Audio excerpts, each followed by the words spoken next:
Hello दोस्तों। भारत के राज्यों के इतिहास सीरीज के एक और रोमांचक एपिसोड में आप सभी का स्वागत है। पिछले एपिसोड में हमने मध्य प्रदेश के हृदय को छुआ, लेकिन आज हम सफर करेंगे भारत के उस हिस्से की ओर जहां से आधुनिक भारत की सोच शुरू हुई। एक ऐसा राज्य जिसने देश को राष्ट्रगान दिया, राष्ट्रगीत दिया और वो जज्बा दिया जिसने अंग्रेजी की नींव हिला दी। जी हाँ, आज की कहानी है पश्चिम बंगाल की। तो चलिए पश्चिम बंगाल के उन पन्नों को पलटते हैं जो इतिहास की किताबों में भी कम मिलते हैं। दोस्तों, जब हम प्राचीन बंगाल की बात करते हैं तो हमें गंगारीडाई साम्राज्य को नहीं भूलना चाहिए। ग्रीक इतिहासकारों के अनुसार यह वही साम्राज्य था जिसके पास हजारों हाथियों की सेना थी और जिसके डर से सिकंदर की सेना ने व्यास नदी पार करने से मना कर दिया था। सोचिए उस दौर में बंगाल की सैन्य शक्ति कितनी विशाल थी। यहाँ के पाल राजवंश का दौर बंगाल का स्वर्ण युग माना जाता है। राजा गोपाल को जनता ने खुद चुनकर राजा बनाया था। यह लोकतंत्र का एक शुरुआती उदाहरण था। इनके समय में केवल विक्रमशिला ही नहीं बल्कि सोमपुरा महावीर, जो कि आज का बांग्लादेश है, जैसे महान शिक्षा केंद्र बने, जहां तिब्बत और दक्षिण पूर्व एशिया से छात्र पढ़ने आते थे। मध्यम काल में बंगाल की अमीरी का अंदाजा आप इस बात से लगा सकते हैं कि मुगल सम्राट औरंगजेब इसे राष्ट्रों का स्वर्ग यानी कि पैराडाइज ऑफ नेशन कहता था। बंगाल के ढाका और मुर्शिदाबाद में बनने वाला मलमल इतना बारीक होता था कि एक 50 मीटर लंबा थान एक छोटी सी माचिस की डिब्बी में समा सकता था। इसे आर्य रवा यानी कि बहता पानी कहा जाता था, क्योंकि यह शरीर पर दिखने में पारदर्शी और बेहद हल्का होता था। इसकी मांग रोम के महलों तक थी। बंगाल उस समय दुनिया के कुल घरेलू उत्पाद यानी कि जीडीपी का करीब 12% अकेले पैदा करता था। यहाँ के बंदरगाहों से चावल, रेशम और शोरा, जो कि बारूद बनाने के लिए काम आता था, पूरी दुनिया में भेजा जाता था। इसी अमीरी ने पुर्तगालियों, डच और अंग्रेजों को बंगाल की ओर खींचा।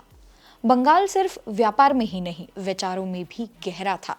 यहाँ से महाप्रभु चैतन्य ने भक्ति आंदोलन की लहर शुरू की, जिसने जाति पाति के भेदभाव को चुनौती दी। साथ ही बंगाल की बाउल परंपरा ने इंसानियत को वो पाठ पढ़ाया जिसे आज यूनेस्को ने वर्ल्ड हेरिटेज माना है।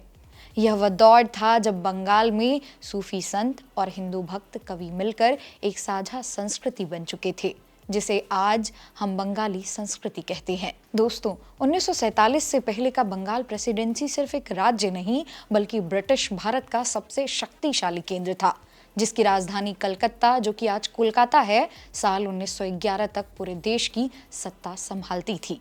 अंग्रेजों के मन में इस मिट्टी का खौफ इतना गहरा था कि वे बंगाल को विद्रोह का घर कहते थे, क्योंकि यहीं की कोख से खुदीराम बोस जैसे किशोर क्रांतिकारी, सूर्यसेन जैसे रणनीतिकार और नेताजी सुभाष चंद्र बोस जैसे वैश्विक नायक निकले थे।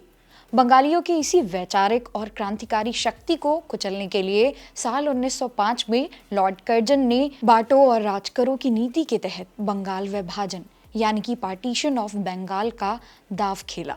लेकिन उन्हें अंदाजा नहीं था कि उनकी इस चाल से पूरे भारत में राष्ट्रवाद की ऐसी लहर उठेगी कि वंदे मातरम के नारों और अमार सोनार बंगला के गीतों ने अंग्रेजी को 1911 में अपना फैसला वापस लेने और अपनी राजधानी दिल्ली शिफ्ट करने पर मजबूर कर दिया। दोस्तों, 15 अगस्त 1947 की सुबह बंगाल के लिए जितनी कड़वी थी उतनी ही मीठी भी। आजादी का सूरज तो उगा, लेकिन विभाजन के गहरे जख्मों के साथ, जिसने सदियों पुरानी बांग्ला पहचान को 2 टुकड़ों में बांट दिया। पूर्वी हिस्सा पूर्वी पाकिस्तान बन गया और पश्चिमी हिस्सा भारत का पश्चिम बंगाल। ये वो दौर था जब लाखों लोग अपना घर बार छोड़कर सीमाओं के आर पार हो रहे थे और बंगाल मानवीय त्रासदी और दंगों के काले साये में था। ऐसे कठिन समय में मसीहा बनकर उभरे डॉक्टर विधान चंद्र राय, जिन्हें आज हम आधुनिक बंगाल का निर्माता कहते हैं।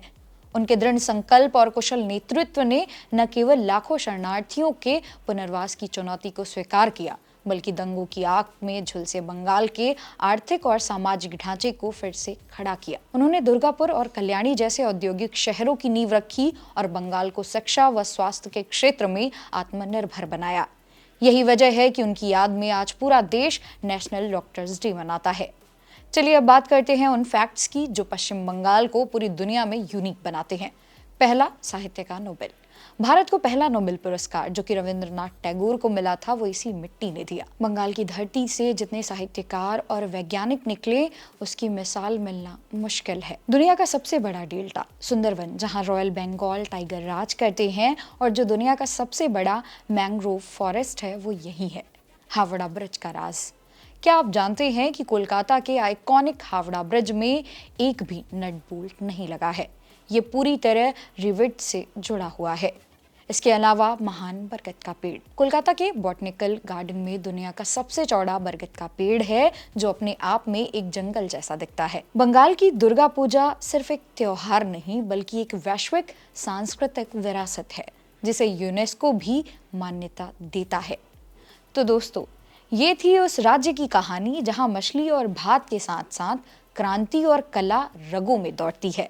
एक ऐसा प्रदेश जिसने स्वामी विवेकानंद के जरिए दुनिया को अध्यात्म सिखाया और सत्यजीत रे के जरिए सिनेमा की नई परिभाषा दी। हमारे इस भारत के राज्यों का इतिहास सीरीज में अगला नंबर किस राज्य का होना चाहिए? राजस्थान, बिहार या पंजाब? कमेंट में अपनी पसंद जरूर बताएं।